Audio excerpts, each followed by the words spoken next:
तो आपको आज जो मैं रस के बारे में बता रहा हूं पिछले समय से, उसकी श्रृंखला में आज हम बीभत्स रस की बात करेंगे।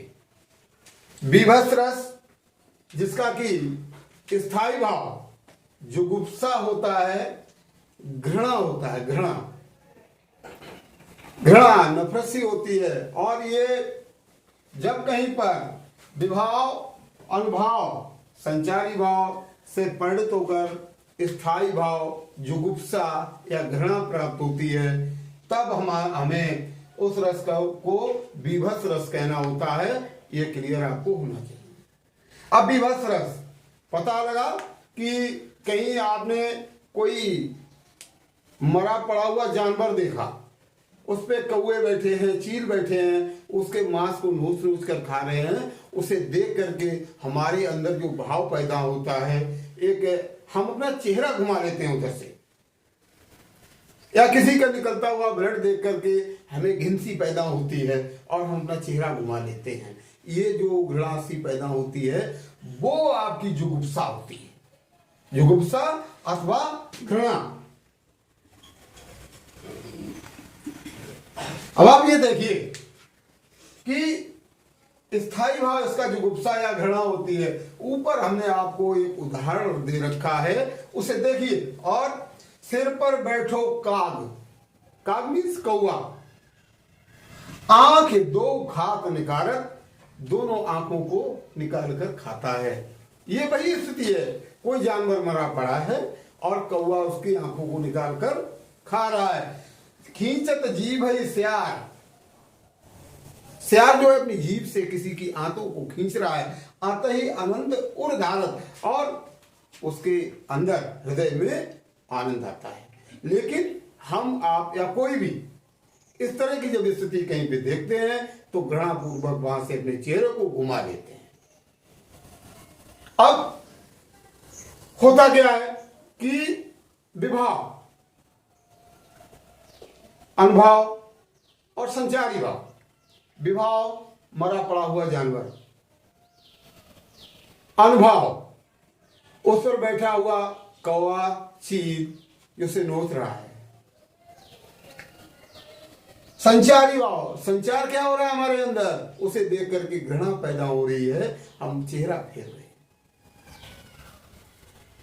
कह सकते हैं दूसरी भाषा में इसे कि किसी वस्तु की या व्यक्ति की आकृति ऐसी अवस्था में हम देखें जिसे देखकर हम अपना चेहरा घुमा लें, वहां पर आपको बीभत्स रस मिलेगा। और बीभत्स रस का एग्जाम्पल मैंने आपको ऊपर दिया है। सिर पर बैठो काग, आंख दो खात निकारत, खींचत जीभ है स्यार, अतः आनंद और धारत। तो ये इस तरह से आपको बीभत्स रस की जानकारी मैंने दी। इसके बाद हम आते हैं वात्सल्य। अगला रस कौन सा है? वात्सल्य रस है। वात्सल्य के रस के बारे में आप जानिए। वात्सल्य मीन्स वैसे भी स्नेह, प्यार, जो कि भाई का भाई से हो सकता है, बाप का बेटे से हो सकता है, मित्र का मित्र से हो सकता है, बहन का भाई से हो सकता है। तो जब कहीं भी स्थायी भाव आपको वात्सल्य का मिलेगा,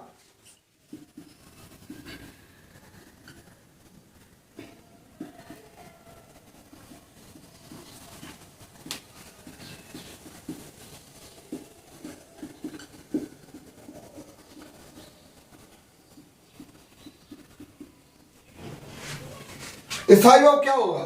वात्सल्यता। दूसरे शब्दों में स्नेह कह सकते हैं, दुलार कह सकते हैं।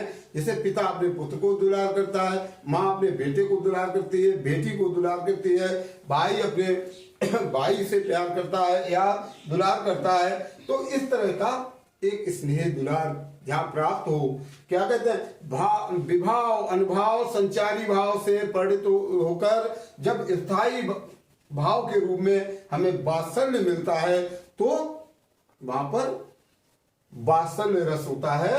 वात्सल्य हमने आपको एक एग्जाम्पल दिया है ऊपर, संदेशो देवकी सो कहियो। यशोदा मैया ने भगवान कृष्ण का पालन पोषण किया था।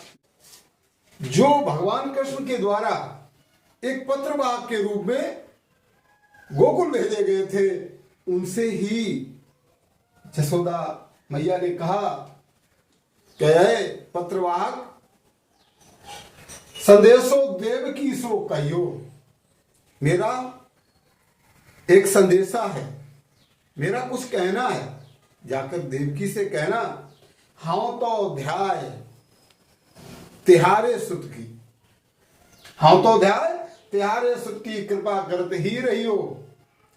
मैं तुम्हारे पुत्र की पालन पोषण करने वाली दाई मां हूं, इसलिए आपका आशीर्वाद, आपकी कृपा हमारे ऊपर होती रहे। तो ये जो यशोदा मां का प्यार, स्नेह, दुलार, प्रेम किसके लिए? देवकी के लिए है। हाँ तो ध्यान त्यारे सुख की कृपा कर दी रही हो। जब सीधी बात, जब काव्य में जब विभाव, अनुभव, संचारी भाव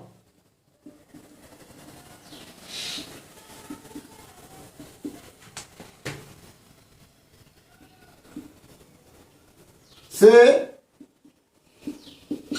परिणित होकर स्थायी भाव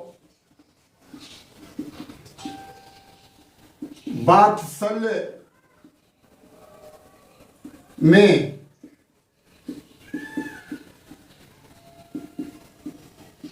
परिवर्तित होता है, तब वात्सल्य रस की प्राप्ति होती है।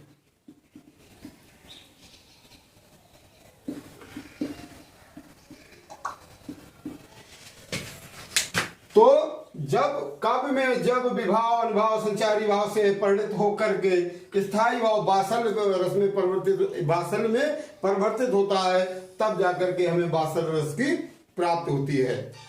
तो इस तरह से मैंने आपको बताया कि वात्सल्य रस कैसे प्राप्त होता है काव्य में, इसकी स्थिति क्या होती है, और एग्जाम्पल आपको ऊपर दिया है।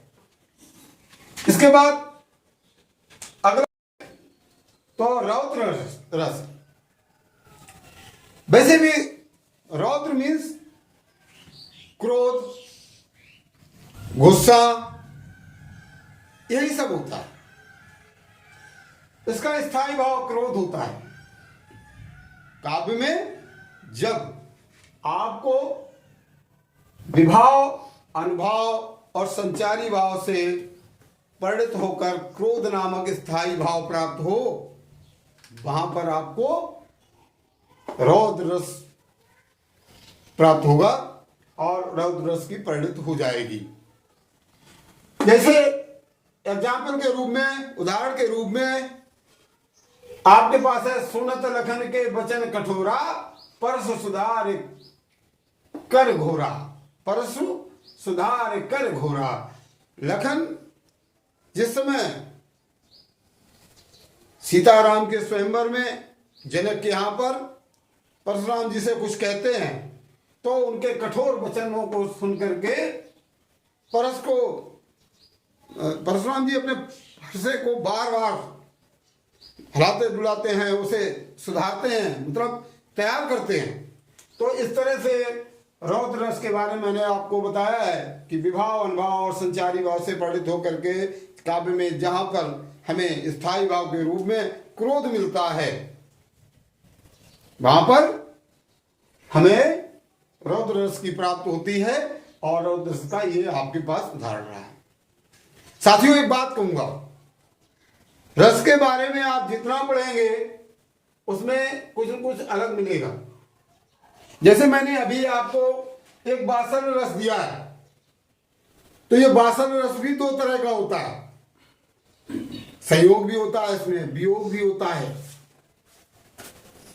कभी आदमी अपनी रोकर के बात कहता है दूसरे के लिए, प्रेम को जाहिर करता है, और कभी हंस करके अपने प्रेम को जाहिर कर देता है। वो स्थितियां अलग अलग होती हैं, लेकिन आपके जो कंपटीशन में क्वेश्चन वगैरह आते हैं तो उतना अंदर जाकर के नहीं पूछा जाता है, इसलिए आप लोगों को ज्यादा से ज्यादा रस का स्थायी भाव, उसका एग्जाम्पल आना चाहिए।